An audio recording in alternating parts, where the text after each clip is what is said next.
আসসালামু আলাইকুম, শুভ সকাল। কেমন আছো আমার প্রিয় ভাই বোনেরা? আশা করি তোমরা ভালো আছো। আমিও আলহামদুলিল্লাহ আল্লাহর অশেষ রহমতে তোমাদের ভালোবাসায় অনেক ভালো আছি। তা চলো, সকালে কাজ কাম আজকে সারা দেখাইনি। আজকের এখন চা খাবো। আর সেই ওখানে আতা গাছের ডালটা ছেলেরা ভেঙে দিয়েছে। তোমাদের দুলাভাই বলছে আতা গাছের ডালটা ভেঙে দিয়েছে। আর একটা বড় আমের জাত হয়েছে, মানে বড় আমের গাছের হয়েছে, বীজ হয়েছে, সেইটাকে বলছে যে এটাকে কে ঝুলিয়ে দিল।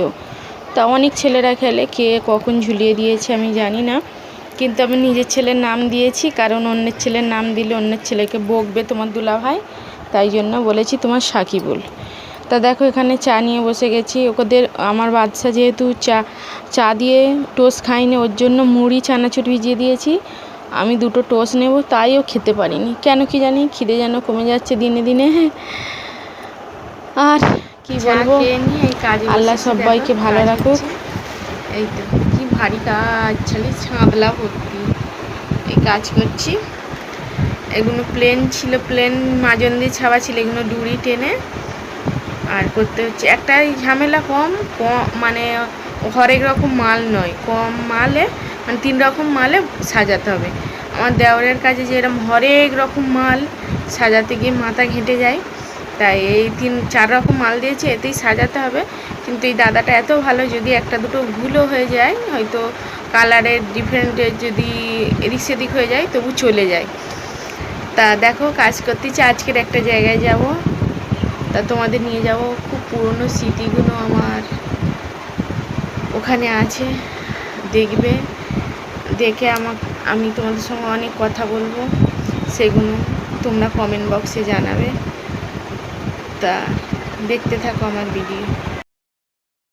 রান্না বসাবো এখন, পাক্কা 11টা বাজে। তা কি রান্না করব? কালকের ডালের কচুর মুড়ো দিয়ে ডাল দিয়ে খেতে খুব ভালো লেগেছে। আর তা ওই জন্য আমি কচুর মুখি এনেছি খাবো বলে ডাল দিয়ে। আর তোমাদের দুলাভাইয়ের জন্য বড়বাটি কড়াই এনেছি, বড়বাটি কড়াই তরকারি, শুধু কড়াই আলু দুগুনি এমনি তরকারি করব, আর আমি কচুর দিয়ে আর ডাল দিয়ে। তা বাইরের প্রকৃতির পরিবেশটা দেখো কত সুন্দর, সবুজে সবুজে চারিদিকে। আর ওইটা আসতেছে আমার ভাইপো। আর এখানটায় রান্না হবে। বড় বাটি করার তরকারি কষে বসিয়ে দিয়েছি, এটা কষা হচ্ছে।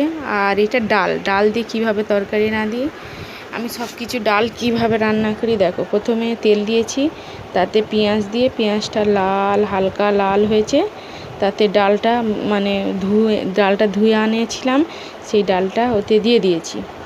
দিয়ে কষাচ্ছি, ডালটা কষিয়ে ওতে হালকা সামান্য হলুদ গুঁড়ো আর আজকের একটু লঙ্কা দিয়েছি কালার হওয়ার তারে দিয়ে। এবারে ওকে কষাতে কষাতে একটা সাদা ভাব চলে আসবে, আর একটা ডালে থেকে একটা সেন্ট আসবে। সেটা এলে ওই তো ডালে জল দিয়ে দিয়েছি, পানি দিয়ে দিয়েছি। পানি দেওয়ার পরে কিছুক্ষণ পরে ডাল হওয়ার পরে দেখছি যে ডালটা ফেটে গেছে। তা ফেটে গেছে, কি করব? ওতে কচুর মুড়োটা ঢেলে দিয়েছি। তা কচুর মুড়োটা ঢেলে দিয়ে একটু চাপা দিয়েছি, ভেপে গেলে ওতে নুন দেবো, আর যদি পানি লাগে কিছুক্ষণ পরে পানি দেবো। তা কিছুক্ষণ পরে গিয়ে দেখছি যে ভেপে গেছে। ভেপে যেতে ঢাকা চাপা দিয়েছিলাম প্রায় 15 মিনিট, আধা ঘন্টা পরে গিয়ে দেখছি ডালের ফাইনাল লুক। অনেক সুন্দর ডালটা খেতে হয়েছে। তা ভাত নিয়ে বসে পড়েছি, আলু মাখা নিয়েছি আর ওই ডাল নিয়েছি। আমাদের এত ভালো লেগে গেছে ডাল আমাদের 3 জনের। তা দেখো খাচ্ছি, খেতে বসেছি। আকাশ কি মেঘলা করেছে, তখন খেতে বসেছি। আজকের বাইরেই খেতে বসেছি, কারণ খুব জোর খিদে পেয়েছিল। তা খাওয়া শেষ আর পানি এসে গেছে দেখো। তা আমার বাচ্চার লুঙ্গিটা বাইরে শুকাচ্ছে, তুলি নিয়ে, সবে ভিজে লুঙ্গি, কি বড় বড় ফুটা এসেছে দেখো। আর ওই যে মুরগিগুলো এদিক ওদিক ছুটাছুটি করতেছে বাচ্চাদের মতো। আর আমার সাকিগুলো ওখানে বসে বসে খাচ্ছে আর বক বক করতেছে। তা কি জোর ফুটা, দেখো এত মাটি গরম হয়ে গেছে, ওপরের পানি নিচে পড়তেছে, শুকিয়ে যাচ্ছে। মাটিটা এত শক্ত হয়ে গেছে, গরম। অনেক দিন ধরে তো পানি ভালো সেই রকম হয়নি অন্য বছরে। তাই বর্ষাকাল আসতে বলছিলাম তখন দুলাভাইকে যে আগের বছর কত বর্ষা হয়েছে, পানি হয়েছে আমার ঘর ভাঙা ছিল বলে। এবছর দেখো পানি ভালো হয়নি। তা আল্লাহ কখন ঠিক কখন পানি দেয়। তো এখন একটু পানি দিলে চাষিরা চাষ করতে পারে, সেটা আল্লাহই ভালো বোঝে। তা দেখো পানি এবারে বেশি পানি হয়নি, ঝরগো হচ্ছে। আর এই পানি পড়তেছে কক কক কক করে, গাছ প্রচুর গুমসুনি ফেলেছিল পানির কিছুক্ষণ আগে। তা দেখো ঝরগো হচ্ছে, মানে সামান্য ঝরগো দিয়ে যাচ্ছে, বেশিক্ষণ পানি হবে না, অল্প পাটাক পানি হবে দেখো। তবুও এখনও অনেকটাই পানি হয়ে গেছে, শুকিয়েও এসেছে, কিন্তু দেখো পানি ইয়েতে টানেনি, মাটিতে মানে টেনে গেছে এত চলে যায়, স্মৃতিগুলো রয়ে যায় স্মৃতির পাতায়। তা আমি বলেছি কিছু স্মৃতি আছে পুরোনো দিনের, সেই ছোট্টবেলার কথা মনে পড়ে এখানে এলে।